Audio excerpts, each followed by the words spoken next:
आप सब लोगों के बहुत ही चहेते मिनिस्टर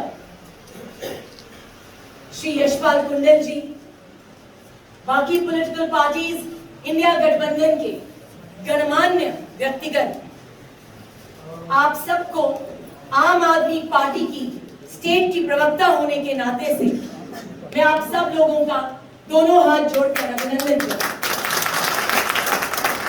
मेरे साथ मोहिंदर पाल जी, एमपी सिंह जी, जम्मू प्रोविंस की कम्युनिकेशन इंचार्ज हैं, उनकी ओर से भी अभिनंदन। मैं आप लोगों का ज्यादा समय नहीं लूंगी, सिर्फ 1 मिनट में एक रिपोर्ट कार्ड तैयार करी है मैंने जम्मू कश्मीर में इस भाजपा की किस तरह से इस इलेक्टोरल बॉन्ड पार्टी ने, किस तरह से इस पैसा वसूली पार्टी ने आप लोगों का शोषण किया है पिछले 10 साल में। एक एक करके मैं आपको बताऊं। आज 2024 की जो ये इलेक्शन है, यह आपका रण है। इस रणभूमि में आपको भल्ला साहब को जिताना है। ये कांग्रेस के प्रत्याशी भी है और इंडिया अलायंस के प्रत्याशी भी। मैं आप सब लोगों से ये निवेदन करूंगी कि 26 को जोर शोर से भल्ला साहब को वोट डालें। सबसे पहले किस तरह से शोषण किया गया आपका, नंबर 1, बिना माइक, किस तरह से आप लोगों का शोषण किया गया। नंबर 1, आपको स्टेट से यूनियन टेरिटरी बना दिया गया, सबसे बड़ा शोषण। नंबर 2, जम्मू कश्मीर को स्कैम्स का अड्डा बनाया गया। पहला, Jan Jeevan mission scam, Ayushman Bharat scam, JKPSI scam, fire and emergency scam, mining scam, किस किस स्कैम का मैं नाम लूं। उसके अलावा रिक्रूटमेंट की बात करते हैं, कहते हैं 2 लाख बैकडोर एंट्रीज हुई, तो आपने इसके ऊपर कोई कानून क्यों नहीं बनाया, कोई कार्रवाई क्यों नहीं की। इसके बावजूद भी माइनिंग स्कैम को लेके माफिया बुलंद हो गया जम्मू कश्मीर में।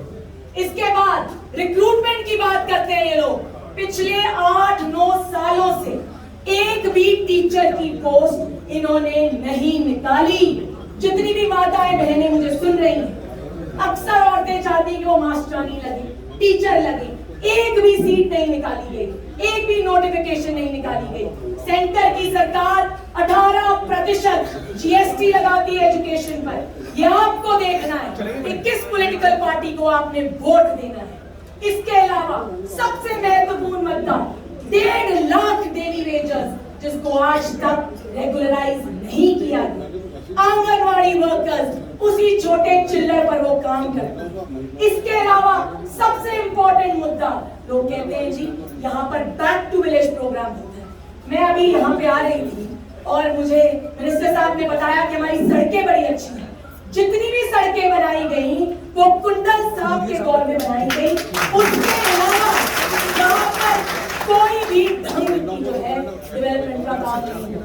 अंत में मैं आपको समाप्त करने से पहले 2 बहुत महत्वपूर्ण चीजें बोलना चाहूंगी। हमारी वित्त मंत्री डॉक्टर निर्मला सीतारमण को कुछ दिन पहले क्या स्टेटमेंट देती है, वो कहती है मैं चुनाव नहीं लड़ूंगी क्योंकि मेरे पास पैसा नहीं है।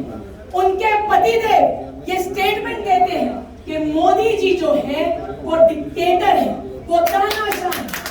अगर भारत की वित्त मंत्री के पास इलेक्शन लड़ने का पैसा नहीं है तो सानू दसो तुसे 6,500 करोड़ इलेक्टोरल बॉन्ड का पैसा कुत्ते डुबिए सीता, ये बताइए आपने कहां फेंका वो पैसा। और सबसे महत्वपूर्ण बात, अंत में आप सब लोग 2024 की इलेक्शन के रण में बहुत ही महत्वपूर्ण जो है कोशिश कर सकते हैं। मैं आज अपील करूंगी इस मंच से कि आप लोग वोट डालें हाथ को, वोट डालें पंजे को, क्योंकि आपकी जिंदगी तभी निर्भर अच्छी होगी अगर आप भल्ला साहब को वोट डालेंगे। भल्ला साहब एक ऐसे मंत्री रहे हैं, एक ऐसे एमएलए रहे हैं, एक ऐसे प्रत्याशी हैं कि जिस भी समय पर आप इनके पास जाएंगे ये आपकी मदद करेंगे और जरूर करेंगे। अंत में मैं सिर्फ 2 पंक्तियां कहना चाहूंगी।